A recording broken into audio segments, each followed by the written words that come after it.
अभी समझते हैं ये डीसी सीरीज़ मोटर का स्पीड कंट्रोल। इसमें क्या होता है, field diverter method, armature diverter method, armature resistance control method, field tapping control method, उसके बाद फिर सप्लाई वोल्टेज या फिर पैरेललिंग द फील्ड वाइंडिंग। ठीक है, पहला है फील्ड डाइवर्टर मेथड। तो आर्मेचर डाइवर्टर में फील्ड डाइवर्टर में क्या होता है कि यहाँ पर फील्ड में एक सीरीज़ फील्ड वाइंडिंग में एक्सटर्नल रेजिस्टेंस कनेक्ट करते हैं और इसके अक्रॉस कनेक्टेड होता है। तो यहाँ पे जब फ्लक्स डिक्रीज़ हो जाएगा तो यहाँ पे क्या होगा कि speed will increase, so it is use to control speed above the rated speed. यहाँ पर भी ये अबाउ द रेटेड स्पीड ये कंट्रोल होने में मदद करेगा। ठीक है, उसके बाद फिर आर्मेचर डाइवर्टर मेथड, यहाँ पे आर्मेचर के पैरेलल में यहाँ पे लगा हुआ रहता है, control the speed below the rated at constant torque application. ये भी क्या है, ये कांस्टेंट टॉर्क है। ठीक है, जो REXT का वैल्यू है वो इनिशियली हाई होना चाहिए यहाँ पे।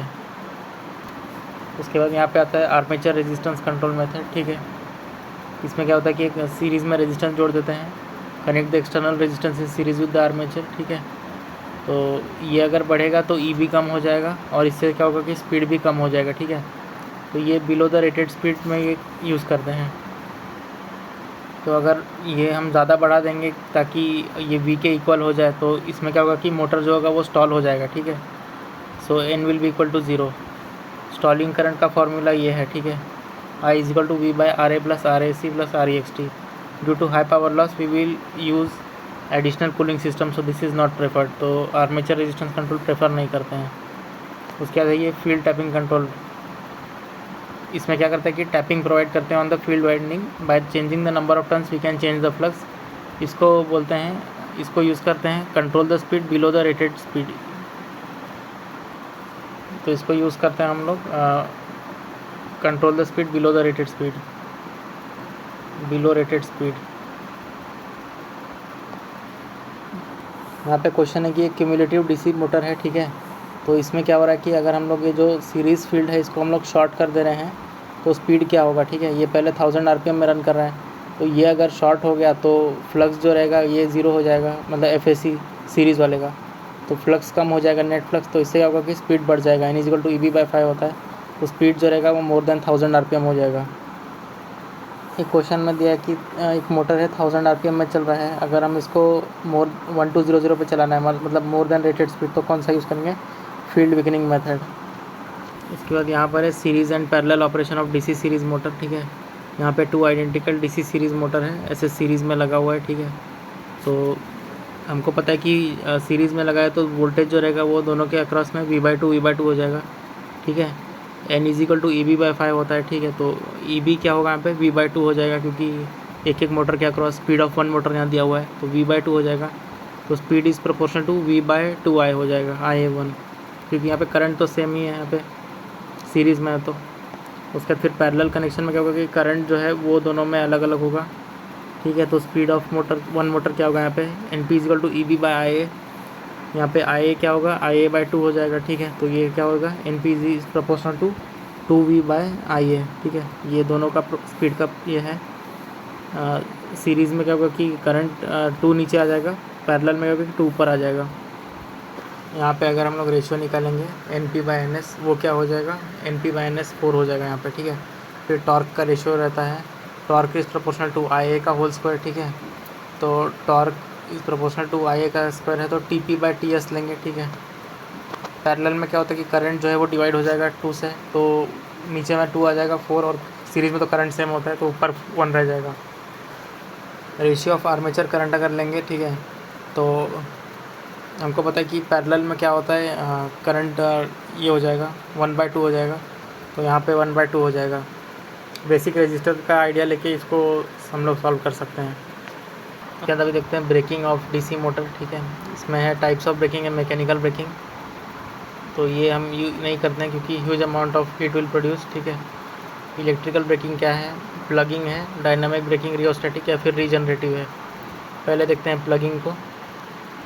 यहाँ पे बिफोर प्लगिंग ऐसे चल रहा है मोटर। ठीक है, V = EB/IA रहेगा। ठीक है, V जो रहेगा वो EB/IARA के इक्वल रहेगा। ठीक है, और ISH V/RSH होगा। ठीक है, voltage across the armature before plugging क्या होगा, V = EB/IA रहेगा, बिफोर प्लगिंग का ये है। ठीक है, और करंट इतना रहेगा, ठीक है। ड्यूरिंग प्लगिंग हम क्या करेंगे कि ये रिवर्स कर देंगे आर्मेचर के across, voltage across the armature during the plugging. तो यहाँ पे ये नेगेटिव टर्मिनल से एंटर होगा और ये पॉजिटिव से बाहर जाएगा, ठीक है। इस केस में एक RE एक्स्ट्रा जुड़ेगा, ठीक है। तो T is proportional to 5 × I है, तो फ्लक्स का जो है वो तो पॉजिटिव ही है। यहाँ पे IA को बस हम लोग नेगेटिव कर दे रहे हैं, ठीक है। सो यहाँ पे पहले जो ब्रेकिंग करंट यहाँ पे था V - EB/RA, अब यहाँ पे ब्रेकिंग करंट ड्यूरिंग प्लगिंग क्या होगा, V + EB / RA + RE हो जाएगा यहाँ पे। तो प्लगिंग में हम क्या करते हैं कि reverse the armature connection eight running condition but field winding condition will be same. Plugging में क्या होता है कि प्रॉब्लम ऑफ स्पीड रिवर्सल होता है। तो जब नॉन ज़ीरो स्पीड करते हैं तो हमको मैकेनिकल ब्रेकिंग लगाना पड़ता है और कनेक्शन को रिमूव करना पड़ता है। प्लगिंग जो होता है उसको कैसे कर सकते हैं हम लोग, बाय रिवर्सिंग द आर्मेचर या सप्लाई टर्मिनल, ठीक है। शंट मोटर में अगर हमको करना है तो हमको बस आर्मेचर टर्मिनल का रिवर्स करना पड़ेगा। दोनों जो प्लगिंग का इक्वेशन है करंट का, उसमें डिफरेंस ये है कि यहाँ पर बिफोर प्लगिंग V - EB/R है और ब्रेकिंग करंट जो ड्यूरिंग प्लगिंग होगा V + EB / RA + RE है। बिफोर प्लगिंग में माइनस है, आफ्टर प्लगिंग में प्लस है। इसके बाद डायनामिक ब्रेकिंग में हम लोग क्या करते हैं कि बिफोर ब्रेकिंग वो चल रहा होता है, इसमें IARA = V - EB होता है, ठीक है। लेकिन ड्यूरिंग ब्रेकिंग क्या करेंगे कि इसको ऐसे हम लोग अलग से RE से शॉर्ट कर देंगे, ठीक है। तो यहाँ पे ब्रेकिंग करंट क्या होगा, EB / RA + RE, यहाँ V नहीं रहेगा, ठीक है। Armature is disconnected from supply running and field winding is remain same. Armature terminal are short circuited with external. इसमें स्पीड रिवर्सल का प्रॉब्लम नहीं होगा डायनामिक ब्रेकिंग में, नो स्पीड रिवर्सल। उसके बाद यहाँ पे है braking of DC motor by regenerative braking, ठीक है। तो यहाँ पर क्या होता है कि जब ऊपर जा रहा होता है V is greater than EB होता है, ठीक है। तो स्पीड कम होता है, बैक EMF भी कम होता है। फिर जब वो नीचे जा रहा होता है EB is greater than V हो जाता है, यहाँ पे स्पीड और EB दोनों बढ़ जाता है, ठीक है। इसको हम यूज़ नहीं कर सकते हैं इन DC सीरीज़ मोटर। जो रीजनरेटिव ब्रेकिंग है ये हम लोग ओवरहॉलिंग लोड कंडीशन में यूज़ कर सकते हैं, इससे इंस्टेंटली मोटर नहीं रुकता है, ये नेचुरल ब्रेकिंग मेथड होता है। रीजनरेटिव ब्रेकिंग में प्रॉब्लम क्या है कि सीरीज़ मोटर में जो फ्लक्स रहेगा जब रिवर्स होगा तो यहाँ पे फाई नेगेटिव हो जाएगा, ठीक है। और यहाँ पे क्या होगा कि IA भी नेगेटिव हो जाएगा। तो IA और फाई दोनों नेगेटिव हो जाएगा, ठीक है। तो इससे इवेंचुअली टॉर्क तो पॉजिटिव ही हो जाएगा, ठीक है। तो ये उल्टा ड्राइविंग टॉर्क बना देगा, ठीक है। सीरीज़ में ये ड्राइविंग टॉर्क बना देगा। सो इसीलिए अगर इसको DC सीरीज़ में यूज़ करना है तो हमको सेपरेटली एक्साइटेड स्टेप का अरेंजमेंट बनाना पड़ेगा। यहाँ पे क्वेश्चन दिया है कि क्यूमुलेटिव कंपाउंड DC जनरेटर है, ठीक है। अगर ये इन्फिनाइट बस में कनेक्टेड है ऐसे, ठीक है। अगर इसका प्राइम मूवर डैमेज हो जाएगा, ठीक है, प्राइम मूवर है ये डैमेज हो गया है, तो इट विल वर्क एज। तो प्राइम मूवर पहले क्या हो रहा था कि यहाँ से करंट जा रहा था, ठीक है। तो पहले क्यूमुलेटिव है तो मतलब ये जो है ये इसका सपोर्ट कर रहा होगा, ठीक है। तो पहले ऐसा था, फिर डिफरेंशियल, फिर बाद में क्या है कि प्राइम मूवर डैमेज हो गया तो वो करंट लेना शुरू कर देगा, ठीक है। और यहाँ पे ये इसका डायरेक्शन ऐसा रहेगा, लेकिन शंट से तो डायरेक्शन सेम ही रहेगा। तो ये क्या करेगा कि डिफरेंशियल बन जाएगा, differential compound. So it will work as a differential compound motor, ये इसमें डायरेक्शन रिवर्स हो जाएगा।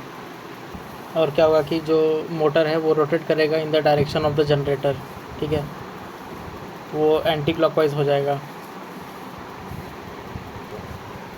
यहाँ पे क्वेश्चन है कि DC सीरीज़ जनरेटर है, ये पावर सप्लाई करा इन्फिनाइट बस को। अगर प्राइम मूवर डैमेज हो जाएगा, ठीक है, तो क्या होगा कि पहले जो करंट ऐसे जा रहा था वो भी ऐसे आना शुरू हो जाएगा, ठीक है। It will work as a DC series motor rotates in opposite direction to the generator rotation. वो इस डायरेक्शन में रोटेट करना शुरू कर देगा जनरेटर के अपोजिट। उसका शंट जनरेटर है वो भी इन्फिनाइट बस को दे रहा है। अगर इसका प्राइम मूवर डैमेज हो जाएगा तो ये किसके जैसा वर्क करेगा, ठीक है। तो ये जो रहेगा ये सेम डायरेक्शन में रोटेट करेगा, लेकिन एज अ शंट मोटर ये काम करेगा।